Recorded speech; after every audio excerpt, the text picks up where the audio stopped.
তো হ্যালো বন্ধুরা, স্বাগতম আপনাদের প্রিয় ইউটিউব চ্যানেল মাটি ও মানুষ টিভিতে। আজকের এই ভিডিওতে রইল বাংলার বাইরের টাকা জেলা ধরে ঢোকা শুরু হয়েছে, এ নিয়ে একদম বড় আপডেট। তো ভিডিওটি খুবই গুরুত্বপূর্ণ হতে চলেছে, ভিডিওর মাঝে খুবই গুরুত্বপূর্ণ কথা বলা হয়েছে, তাই ভিডিওটি স্কিপ না করে সম্পূর্ণ ভিডিও দেখার চেষ্টা করবেন। আজকের মূল খবর হলো, অনেকেই কমেন্ট করে প্রশ্ন করেছেন, দাদা আমাদের জেলায় বাংলার বাইরের টাকা ঢুকেছে কি, সব জেলায় টাকা কবে ঢুকবে। আজ আপনাদের এই সব রিপ্লাই পরিষ্কার করে দেব। বাংলার বাইরের টাকা ঢোকা শুরু। রাজ্য সরকারের তরফ থেকে বাংলা বাড়ির প্রকল্পের টাকা ধীরে ধীরে বিভিন্ন জেলায় ঢোকানো হচ্ছে। একসাথেই সব জেলায় ঢোকানো হয়নি, ধাপে ধাপে টাকা দেওয়া হচ্ছে। কোন কোন জেলায় টাকা ঢুকছে? বর্তমানে যেসব জেলায় টাকা ঢোকার খবর পাওয়া গেছে, পূর্ব মেদিনীপুর, পশ্চিম মেদিনীপুর, নদিয়া, মুর্শিদাবাদ, উত্তর 24 পরগনা এবং দক্ষিণ 24 পরগনা। এই জেলাগুলিতে অনেক উপভোক্তার অ্যাকাউন্টে টাকা ঢুকছে বা প্রসেস রয়েছে।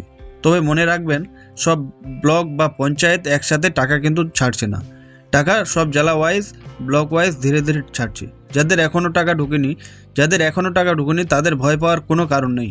টাকা কিন্তু ধীরে ধীরে আসছে। ডাটা ভেরিফিকেশন, ব্যাংক লিঙ্ক সমস্যা, আধার ব্যাংক ডিটেলস, সিডিং, এইসব কিছুটা দেরি হচ্ছে। এইসব কারণে কিছুটা দেরি হচ্ছে। সরকার স্পষ্ট করেছে, যোগ্য সবাই টাকা পাবেন, কারো টাকা বিফলে যাবে না, সবারই টাকা অ্যাকাউন্টে ঢুকবে। কবে সবার টাকা ঢুকবে? এখন আসি আসল প্রশ্নে। অনেকজন কমেন্ট করছেন, দাদা আস্তে আস্তে তো টাকা ঢুকছে, কিন্তু সবারই টাকা কবে ঢুকবে? সরকারি সূত্র অনুযায়ী আগামী কয়েকদিনের মধ্যে বাকি জেলাগুলিতে টাকা ঢোকানো হবে। জানুয়ারি মাসের মধ্যে বেশিরভাগ উপভোক্তার টাকা পেয়ে যাবেন। কি করবেন এখন? আপনার করণীয়, ব্যাংক অ্যাকাউন্ট চেক করুন, আধার ব্যাংক লিঙ্ক ঠিক আছে কিনা দেখুন, পঞ্চায়েত বা ব্লক অফিসে খোঁজ নিন। গুরুত্বপূর্ণ অনুরোধ, আপনার জেলায় যদি টাকা ঢুকে থাকে কমেন্টে জেলার নাম লিখে জানান, এতে অন্যরাও উপকৃত হবে।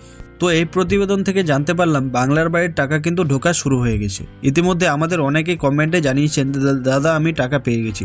তো যেসব জেলাগুলিতে আগে টাকা দেওয়া হচ্ছে সেগুলো হচ্ছে পূর্ব মেদিনীপুর, পশ্চিম মেদিনীপুর, নদিয়া, মুর্শিদাবাদ, উত্তর 24 পরগনা, দক্ষিণ 24 পরগনা। এইসব জেলাগুলিতে কিন্তু সবারই টাকা ধীরে ধীরে ঢুকছে। তবে যাদের টাকা ঢোকেনি তাদের টেনশনের কোনো কারণ নেই। এই জানুয়ারি মাসেই সবারই টাকা ঢুকে যাবে, এটা জানিয়েছে সরকার। আপনাদের টাকা ঢুকলে আমাদের কমেন্টে জানাবেন, তাহলে আমরা ভিডিও করার চেষ্টা করবো আবার নতুন করে।